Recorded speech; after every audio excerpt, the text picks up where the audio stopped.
So where to start and where to end?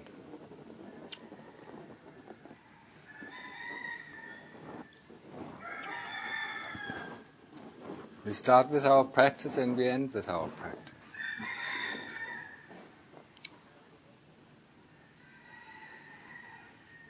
And in the time in between, we continue our practice. And the practice is, when we want to get calm, to keep the mind focusing on one point. Just one point. One object. And then we will see the monkey mind trying to go out here, go out there. Go out in this memory or go out in this thought. And we peck it at its tail and bring it back to the object. That's where our effort is. That's where our determination not to let the mind go off. Not to let the mind wander off. This is our determination when we sit down and practice. And sometimes it's good to make up this determination. Now I'm going to sit for an hour, and within this hour I won't let the mind wander off. When the mind wanders off, we grab it and put it back to the object. And this is the only thing where our effort lies. Putting it back to the object, not allowing to think about this or think about that, or memorizing this or memorizing that. It sounds very easy. But our mind is not trained to do that. So we have to train it. We have to train it like a wild animal. A wild animal is not to stay put at the pole when we put it there, or when we bring it there. We have to tie it with a very tight rope to a pole that it can stay put. And our rope in our practice is the rope to the object. That being Buddha, Buddha, Buddha, or being the breath coming in or breath going out at the tip of the nose. That's where we observe the breath. This is tying a wild animal to the pole. And once the animal knows it cannot run away, what does it do? Well, it goes to rest, goes to sleep. And the same thing happens to our mind. Once it knows it cannot go out, well, it's going to rest. And this rest is very comfortable.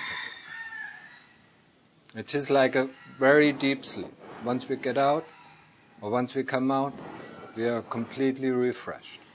Just like we have slept for 8 hours. And the mind is sharp and concentrated. And that is the whole practice. That's what the practice is for.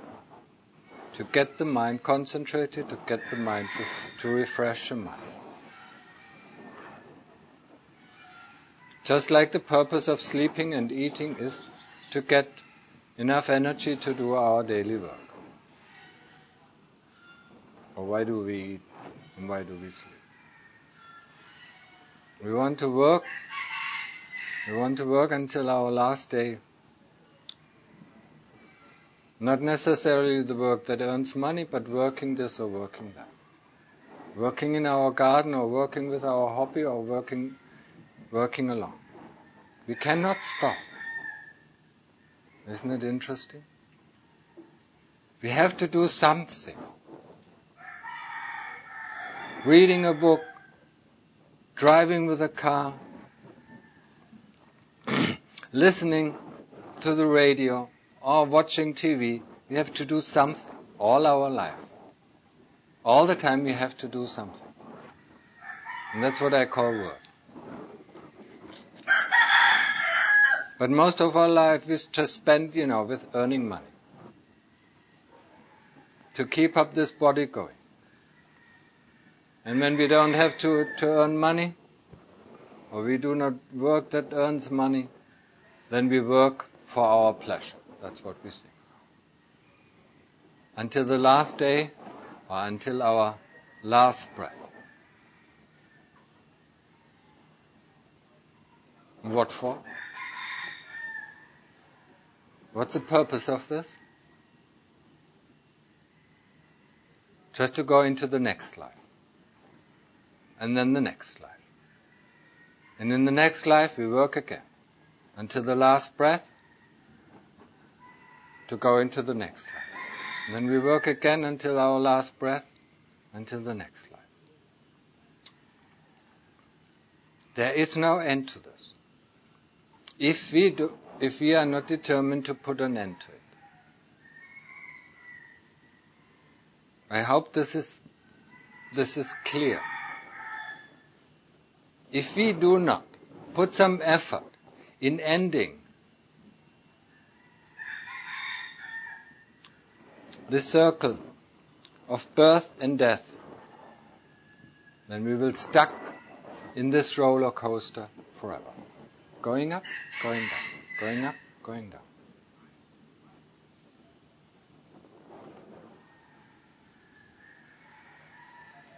When it goes up, we are happy. When it goes down, we are sad.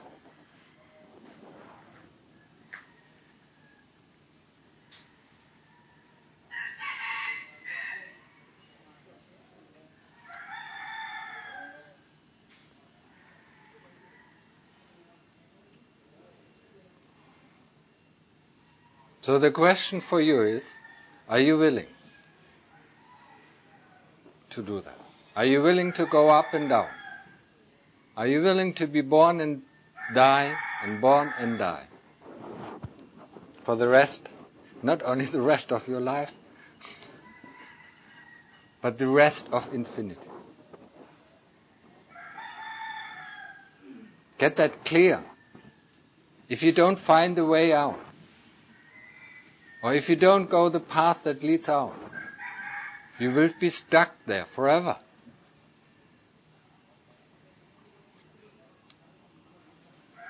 If you would think that life is something so pleasant, why did you come here? If you think life would be so comfortable and so exciting, there's no need for you to come here. You come here for a reason, because life is not satisfactory. Actually, most of the time it's quite dissatisfactory.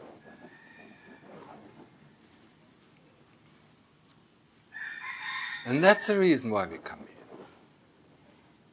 Most of the time, the first of the Noble Truths of the Lord Buddha brings us here, that there is dukkha, and dissatisfaction is dukkha. Restlessness is dukkha. Not knowing what to do with oneself is dukkha. We are never satisfied. Whatever we do, we are not satisfied. We might be satisfied for a little moment, and then we want something else. And then we want something else. Just look at a day of your life. In the morning you want to eat, then you do this, and then after a while it becomes boring, and then you do that. Then this becomes boring, and then you do that. And that becomes boring, and then you do this again. And that again. And this again. And that again. You cannot even stick for it. You cannot stick for a whole day with doing just one thing. And that's what we are doing here. We learn to train the mind, not to do anything else than we put it on. We want to get this mind back as our tool. It is like somebody has taken the toolbox where we can fix and repair and work our machine. So somebody else has stolen it and takes care of the machine. That machine is our body and keeps it running. And we have not the least control over it. That person who stole our toolbox has all the control over it. We cannot even keep it. Even if you say, I want to keep it the Buddha for an hour. After 1 minute or after half a minute or after 10 seconds, we notice somebody else is taking away this Buddha from us. So we have no control. We cannot put the mind, even when we say to put it there 5 minutes on this object or 5 minutes on that object. We can't do it. Because we have lost the control over our own 5 khandhas. Over the body, the memory, the thought, feelings, and consciousness. And the path of practice is regaining control over these things.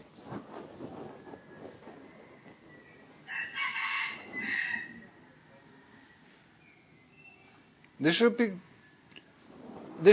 clear to us.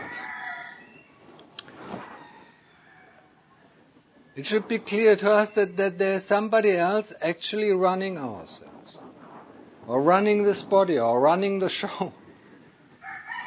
No matter how you put it. Somebody else is running the show, and we have to pay the price for it. Somebody throws a party, and smashes everything, and then the owner comes back and says, give me the money. And we say, we didn't invite the people. They just came by themselves.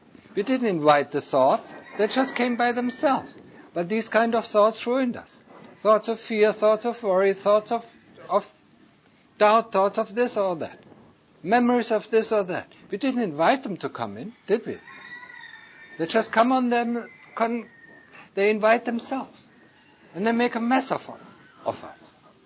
Most of the time we are in a mess. Because of all the thoughts and memories that come up. So the first thing is to close the door. Like if you have an apartment and somebody knocks at the door, you look, who is it? If it's a hooligan, you don't invite him in, or? Because you're afraid he's going to ruin your apartment. He smash it all down. But with our mind we invite everything in. Isn't that strange? Come in, yes, it's me, it's mine. Just make a mess of me. Isn't it? Why do we do that? In the world we don't do that. In the world we are very careful about everything. We're not wasting our money. We try, we look what we get for. And if that what we get for our money is not satisfactory, we don't buy it again. But what comes into the mind, we never check it out. We think because it is in our mind, that it must be good. So where is all our troubles coming from? Where is all our sadness or despair or worries coming from? So to learn how these things evolve, how these things come into motion, we have to be mindful. We have to be aware of the processes going on within our own computer. We have to learn how these things work together and build up all these things that we see, that we seemingly see. We seemingly hear, or we seemingly touch, or we seemingly feel. We have to learn how this machine is working, huh?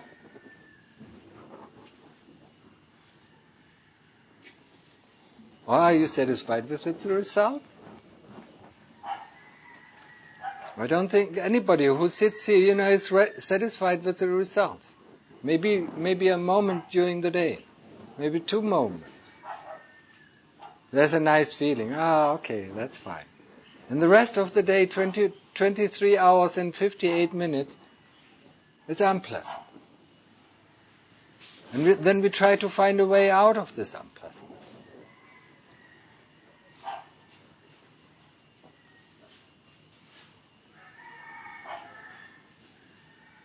We run away. Our mind runs away from everything that it encounters. When it encounters something unpleasant, the mind runs away in the form that it looks for the person who is guilty for our unpleasant feeling. Maybe it's our partner, maybe it's the environment, maybe it's the government, maybe it's our neighbor who got us angry. And then we think, this neighbor, we have to kill him, or we have to hurt him, or we have to show him that we are stronger than him. But this neighbor didn't do anything.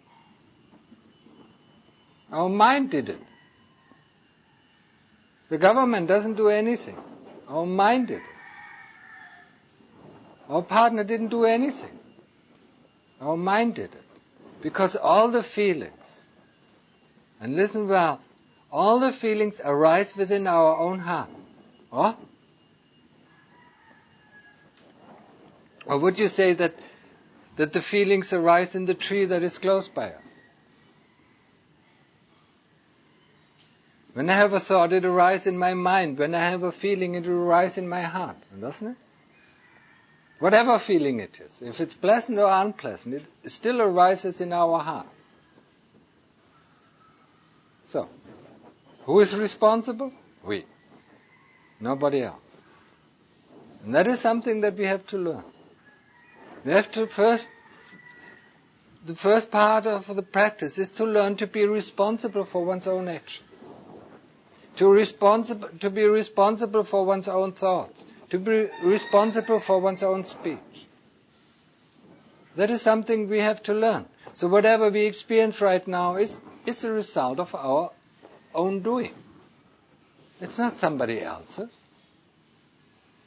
Or would you say, if you plant potatoes and then you reap potatoes, would you say that it's a result of somebody else's work? No, it's your work. You plant the seed and that's what you're going to reap. That is the law of karma. Whatever we do, that is what we are going to reap.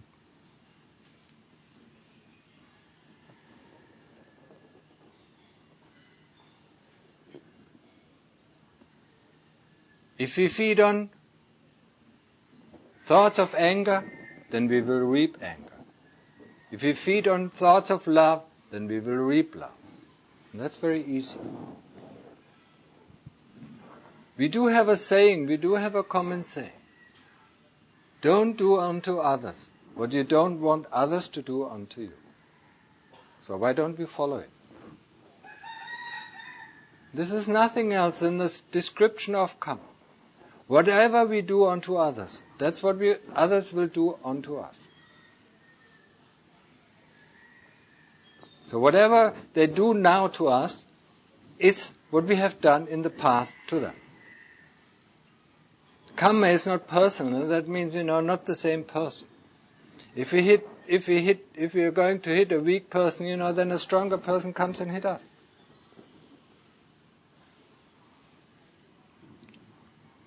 If you say some bad words, other people will say something bad about us. That is the law of karma. You cannot evade this law. There is no way. And this is one thing, that is the law that is governing this universe. And governing all the beings that are in this universe.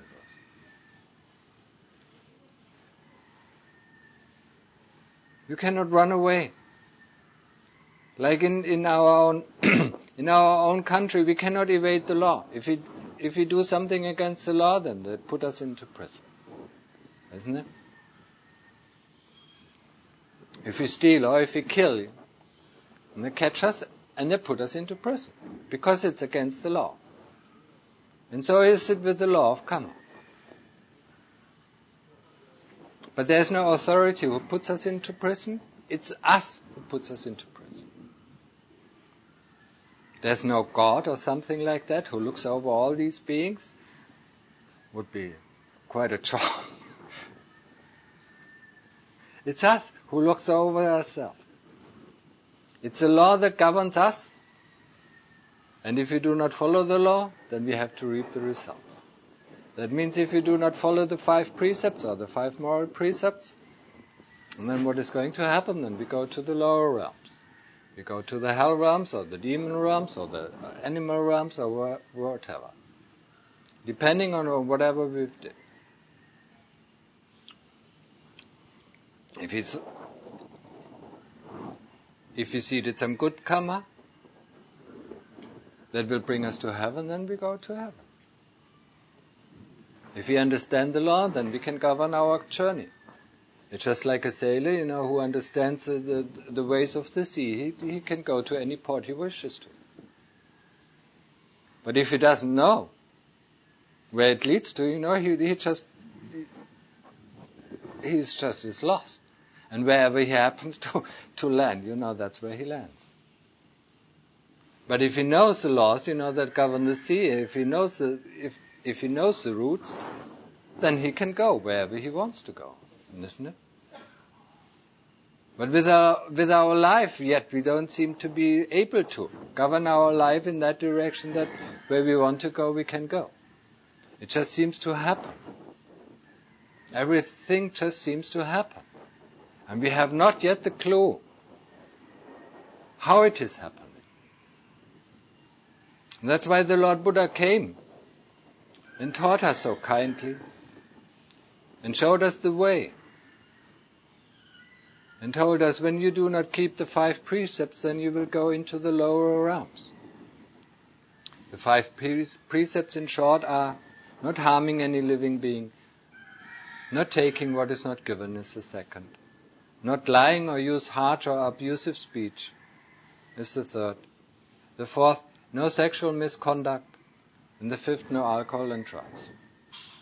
These are the 5 moral precepts. These are our protection, if we keep them. Protection in the sense that we are not going down to the lower realms. If we do not keep them, then our journey to the lower realms will begin, sooner or later.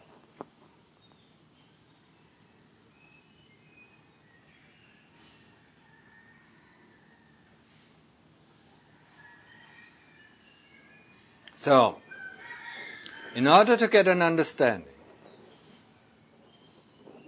what is happening within ourselves, we have to develop sati, or we have to develop mindfulness or awareness of whatever is going on within us. And at the moment it is mostly feeling, memories and thoughts.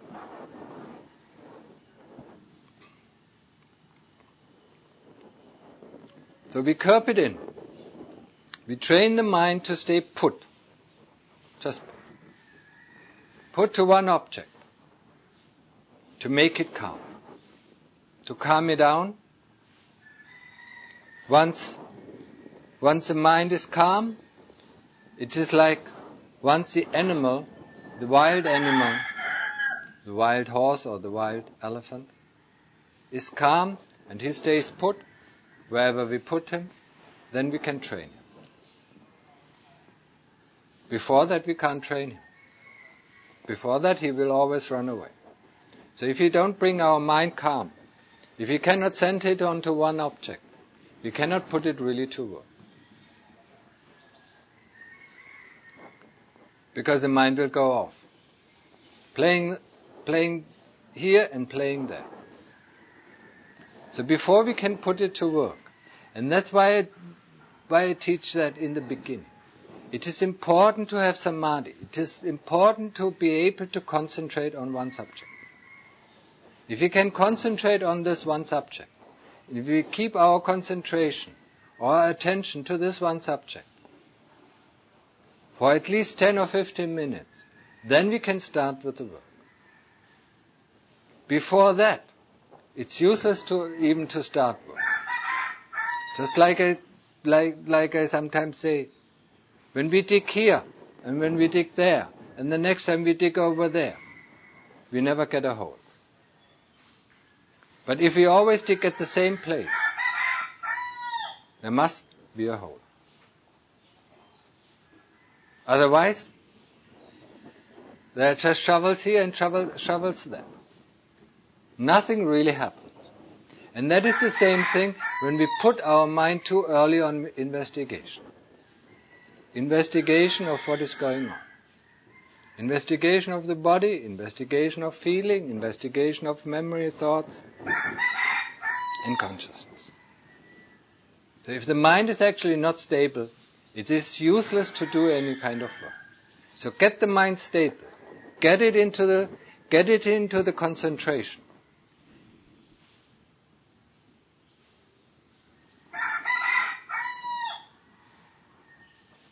I really put these words to your heart. Get the mind concentrated so it stays at one object. Be it the Buddha, or be it the breath, or be it the combination of Buddha and the breath, whatever you like. Whatever is suitable for you. You do it while you walk, walking up and down, walking up and down. Or you do it while sitting. Don't let the moment the mind goes off, just grab it at the tail and put it back. Until the mind stays. Once the mind stays at the object for a longer time, pleasant feelings will automatically arise. Pleasant feeling, there might not be exciting pleasant feeling, but there might be feelings of calm, or feelings of peacefulness, or feelings of this or that. If we do not get the mind calm, then these feelings will not arise. But always remember, it's a byproduct of our work. It's just like the byproduct of our shoveling earth that we will dig a hole. If we always stay at the same place and just dig and dig and dig, the byproduct of our work will be a hole. So the byproduct of our concentration will be peacefulness and sometimes even happiness. Until we enter into a state where there is no thought anymore. And then we experience a different level of existence. When we experience for the first time, that is certainly something that we will remember. Once all the thoughts in our mind stop, then there is just a realm of experience. Just the realm of phenomena arising and ceasing, arising and ceasing. You're just sitting back, like watching a movie, and seeing this on the screen or that on the screen. These kind of colors or that kind of colors. But we are not part of the movie anymore. As long as we are in the world, as long as we think about this or think about that, we're still in the world and try to arrange the world according to our wishes and our views and opinions. And that makes it very hard. It's very hard work. Once these thoughts stop, all these things stop as well. All our worries stop, they have to stop. All our fear is stopping, it has to stop. Why it has to stop? Because it is created by thought and memory. And once we get into this calm state, thought and memory just will cease to work for that time being. That state is also called in Pali Upachara Samadhi or excess Samadhi. The excess concentration. If we go even deeper, after a while we will see our mind is still occupied with these phenomena that arise and cease. So then we keep on our Buddha, or we keep on the breath, until the Buddha disappears or the breath completely disappears. And all what is left is knowingness. And what does it mean, all what is left is knowingness? That first of all our body disappears from our awareness. It is as if we wouldn't have a body. Not only then the body disappears, but this whole universe disappears. Everything ceases to exist. And all what is left is knowingness. This is called also Appana Samadhi, or the deep state of Samadhi. And it is one of the first wonders in meditation that we can experience. Everything ceases to exist. In other terms, the mind becomes one-pointed. If it's one-pointed, how can it observe this or observe that? To observe this or observe that, there is conventional reality, there is duality. And all this universe is made out of duality. But if duality ceases to exist, where is this universe? This universe cannot exist within one-pointedness. So we cannot perceive anything. The only thing that is left is just knowingness. Time and space completely collapse. There is no time. We don't know when we come out of the state, we don't know how long we have been there. If we haven't looked at our watch before we went in and when we came out, then we don't know how long it was.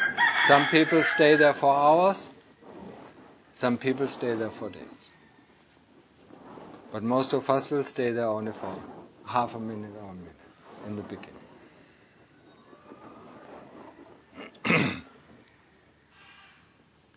This kind of experience is important for our practice if we really want to know what it is all about. This kind of deep state of samadhi or appana samadhi is the nibbana of the ordinary person. Nibbana, that is our goal. Nibbana means just extinction. Extinction of dukkha or extinction of the fire. And if you want to have a preview of this, or have an idea about what is this all about, then this is the way to go.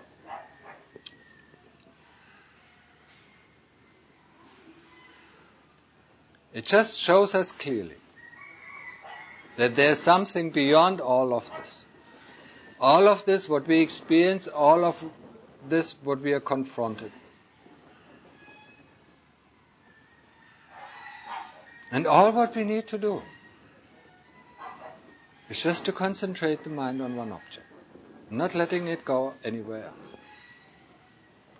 Until it really concentrates down. Just becomes focused like we focus the sun, the rays of the sun, with a glass. And imagine, and we all know, it has enormous power when we focus the sun into one point.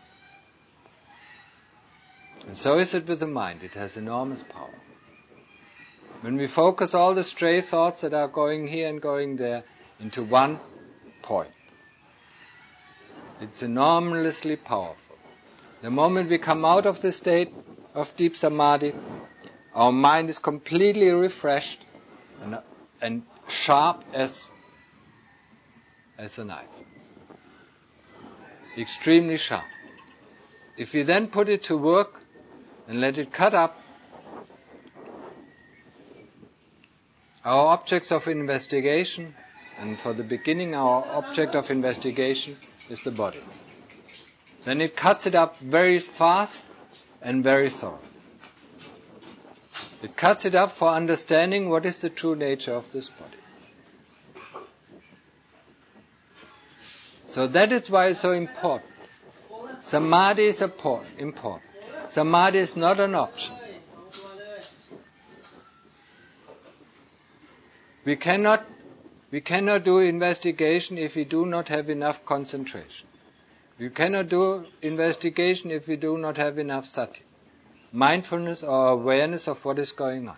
How would we ever understand what is going on if we are not aware of what is going on?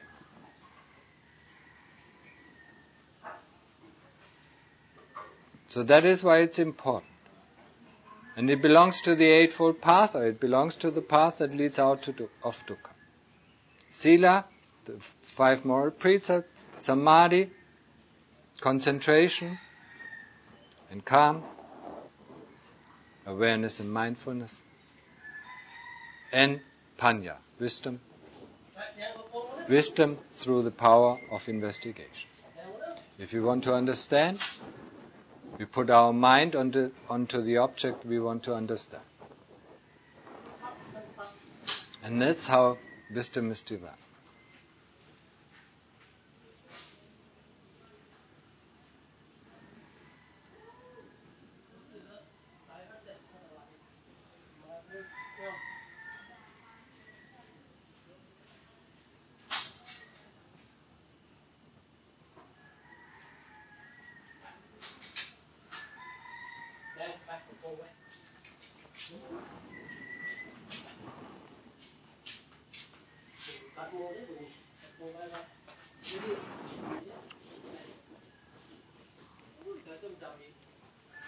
So this was just a short introduction to our path of practice. And for today, it's enough. If you have now questions, then you can ask them.